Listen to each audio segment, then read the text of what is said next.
Salut les gars, c'est Greg avec Apple Explained et aujourd'hui nous allons explorer comment le tout premier iPod a été développé, comment il a presque été annulé avant sa sortie et comment il a causé une véritable explosion sur le campus d'Apple.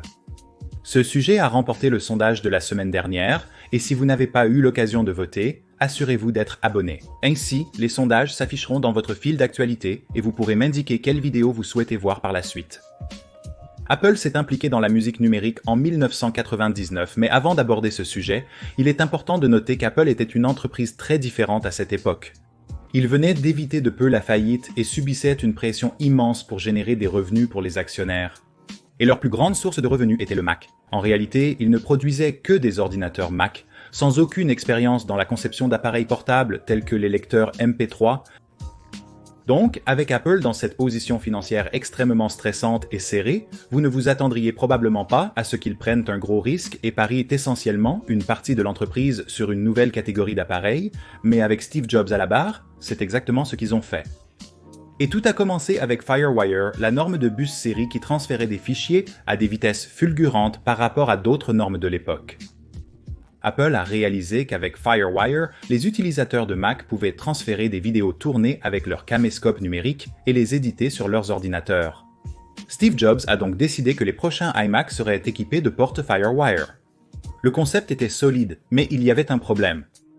Apple n'avait pas de logiciel de montage vidéo pour le prochain iMac, alors ils ont demandé à Adobe de créer une application conviviale, mais Adobe a refusé. C'est alors qu'Apple a relevé le défi eux-mêmes et créé l'application de montage vidéo appelée iMovie. Cela a lancé la stratégie d'Apple où le Mac était le centre du monde numérique de l'utilisateur. Apple avait développé une solide stratégie de vidéo numérique, mais à la fin des années 90, la musique numérique était devenue populaire. Des sites de partage de fichiers illégaux comme Napster ont explosé en popularité car ils permettaient de télécharger de la musique directement depuis Internet. Malgré les problèmes juridiques, il est vite apparu pour la plupart des acteurs technologiques que le téléchargement de MP3 sur Internet représentait l'avenir de la distribution musicale. Vers 2000, Apple a réalisé qu'il manquait un élément crucial dans sa stratégie de hub numérique concernant la musique. Pour combler ce vide, Apple a acquis SoundJam MP, un lecteur MP3 populaire sur Mac, embauché 3 de ses créateurs et poursuivi le développement du programme. L'équipe a simplifié SoundJam et ajouté des fonctionnalités de gravure de 400 pour créer iTunes, sorti en janvier 2001. Comme iMovie l'avait fait avec les caméscopes FireWire, l'équipe d'iTunes a cherché à permettre le transfert de chansons vers les lecteurs MP3 portables de l'époque. Et lorsque Apple a testé iTunes avec certains des lecteurs MP3 les plus populaires, ils ont rapidement réalisé une chose. Ils étaient tous nuls. Les lecteurs MP3 portables existaient depuis le milieu des années 90, mais Apple a constaté que tout ce qui était sur le marché offrait une expérience utilisateur décevante, et cela est devenu une opportunité pour Apple de créer leur propre lecteur MP3 exceptionnel. Qu'est-ce qui rendait les lecteurs MP3 de l'époque si médiocres ? Eh bien, ils ne contenaient généralement qu'environ une valeur de 400 de chansons, bien que les lecteurs avec des disques durs plus grands pouvaient en contenir plus, mais ils étaient encombrants et comportaient des interfaces d'utilisateurs peu intuitives qui étaient difficiles à naviguer, surtout lorsqu'on parcourait des milliers de chansons. De plus, la plupart des lecteurs multimédia portables utilisaient le standard USB 1,1. Un lent pour transférer de la musique depuis un ordinateur, ce qui signifiait une attente de 5 minutes pour transférer un 400. Et lors du transfert de milliers de chansons, le temps de transfert pouvait monter à plusieurs heures. Face à l'état désastreux du marché des lecteurs multimédia portables, Jobs a décidé qu'Apple devrait créer son propre lecteur MP3 qui fonctionnerait bien avec iTunes et pourrait attirer plus de clients vers la plateforme Mac. Il a confié la tâche à John Rubinstein, vice-président senior du matériel chez Apple. Dès le début, Rubinstein était sûr de deux choses. Le lecteur MP3 d'Apple aurait une interface FireWire rapide pour résoudre les transferts lents et un disque dur de 5 gigaoctets de 1.8 pouces de Toshiba qui pourrait rendre le lecteur de musique d'Apple plus petit que tout autre appareil basé sur un disque dur sur le marché. Cependant, comme la majorité des ingénieurs d'Apple travaillaient sur des projets Mac, Rubinstein a cherché de l'aide externe pour évaluer la faisabilité d'un lecteur de musique Apple. Grâce à son réseau, Rubinstein a découvert Tony Fadell, un homme ayant les compétences et l'expérience requises pour le poste. Rubinstein lui a passé un coup de fil en janvier 2001 et a invité Fadell à visiter Apple pour discuter d'un projet potentiel, mais a gardé le silence sur sa nature exacte. Rubinstein pensait que Fadell était le meilleur choix pour diriger le développement du lecteur de musique d'Apple grâce à sa vaste expérience en informatique mobile. Il avait travaillé chez General Magic, où il avait aidé à développer un système d'exploitation pour les assistants numériques personnels appelé Magic Cap, et plus tard chez Philips Electronics, où il avait dirigé le développement d'un ordinateur de poche basé sur Windows CE appelé le Nino.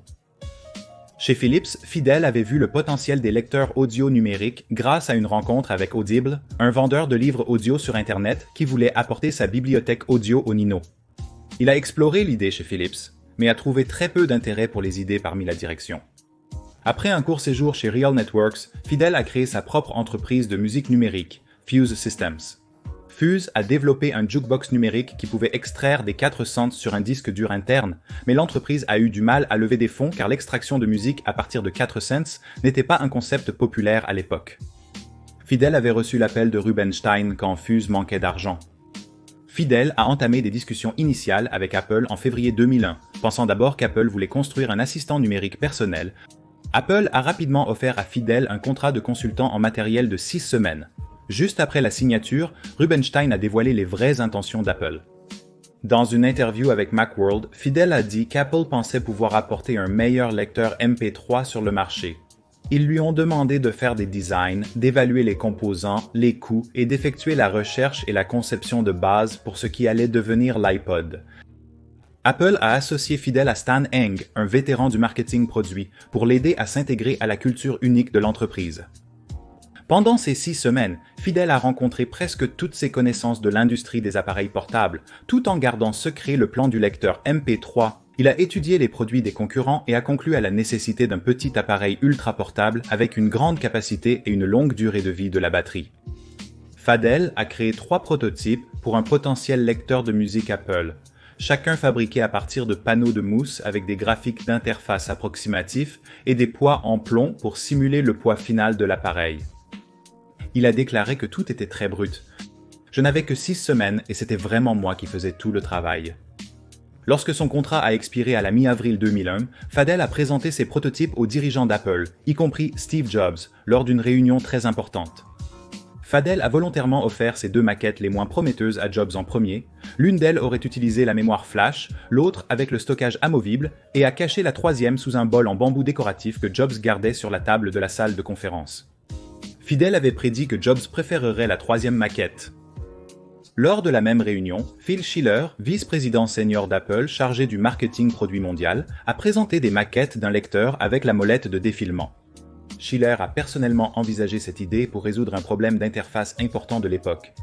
Les autres lecteurs MP3 utilisèrent des boutons plus et moins pour naviguer dans les menus élément par élément. Mais si vous aviez un lecteur MP3 avec 1000 chansons, vous devriez appuyer sur ce bouton 1000 fois juste pour faire défiler chaque chanson, ce qui deviendrait évidemment assez fastidieux. Mais avec une molette de défilement, un rapide mouvement du doigt permettrait de naviguer dans la liste à la vitesse souhaitée par l'utilisateur, d'autant plus qu'Apple accélérerait le défilement en fonction de la rotation de la molette. Steve Jobs a aimé les idées qu'il a vues et a offert à Fidel un emploi chez Apple pour continuer son travail.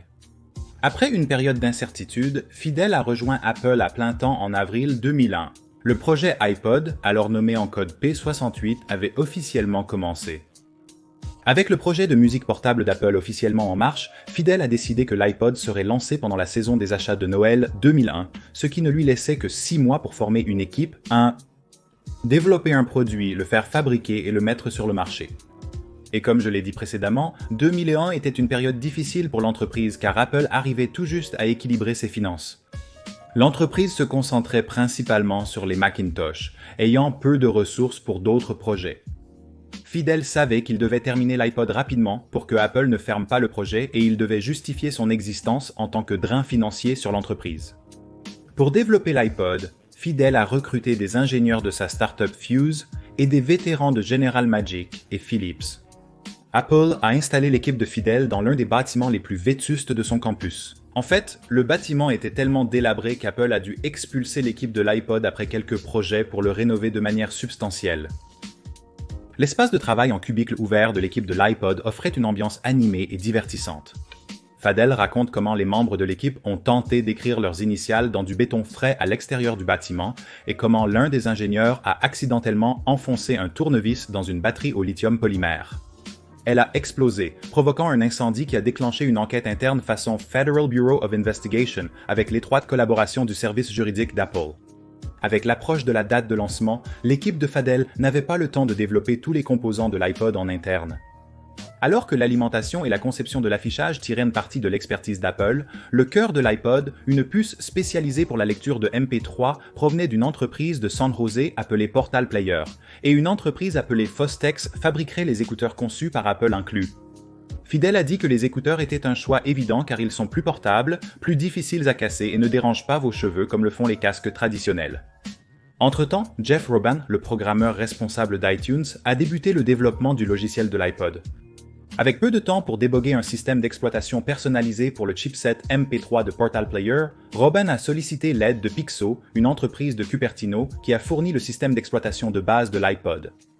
Les deux équipes ont travaillé de longues heures pour créer l'appareil, 18 à 20 heures par jour, 7 jours par semaine selon Fadell, ce qui a eu un tel impact sur sa vie personnelle que sa petite amie l'a quitté.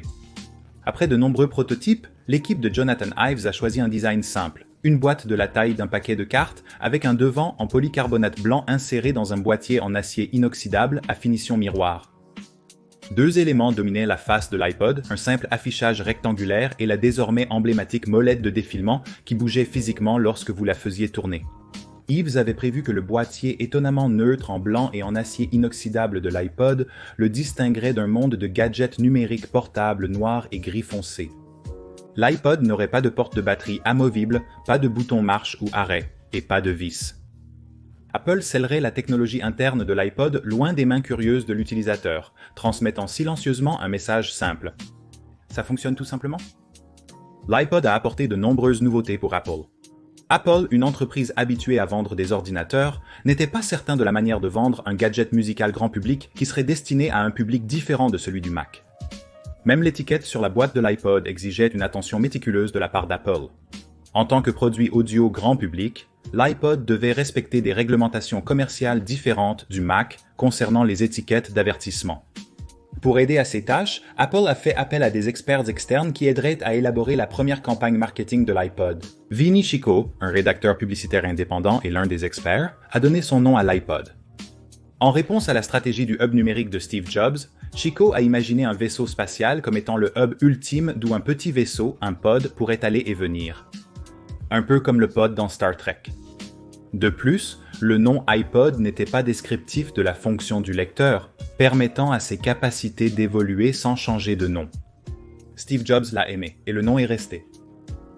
Le service marketing d'Apple a mis en place une campagne mettant l'accent sur le style et la mode plutôt que sur les spécifications techniques, des approches familières pour les produits audio personnels, après un travail considérable. Cette stratégie s'est révélée gagnante. Après 6 mois de labeur, l'iPod a enfin pris forme. Les efforts concentrés et bien organisés des différentes équipes iPod d'Apple ont prouvé qu'ils pouvaient terminer le produit à temps, mais un événement tragique a failli tout gâcher. Le 11 septembre 2001 a eu lieu pendant la dernière ligne droite du développement de l'iPod. Pendant les attaques, une équipe d'Apple avec des prototypes clés de l'iPod venant de Taïwan a atterri aux États-Unis juste avant la fermeture du trafic aérien national par le gouvernement. Miraculeusement, les prototypes de l'iPod sont arrivés à temps. Les événements tragiques du 11 septembre ont encore plus motivé les membres du projet iPod. Les employés d'Apple ont adopté une mentalité répandue à l'époque. S'ils arrêtaient d'accomplir leurs tâches habituelles et de créer les produits qu'ils aimaient, cela signifiait qu'ils acceptaient la défaite. Fidel dit que l'esprit persévérant du groupe iPod s'est avéré essentiel pour éviter un retard qui aurait entraîné le manque de la saison des fêtes de 2001 pour Apple. L'équipe iPod a respecté son échéance, expédiant le premier iPod en novembre 2001 et révolutionnant non seulement le marché des lecteurs MP3, mais toute l'industrie des lecteurs multimédia portables. Voilà donc l'histoire de l'iPod. Pour voter le sujet de la prochaine vidéo, abonnez-vous. Merci d'avoir regardé, à la prochaine.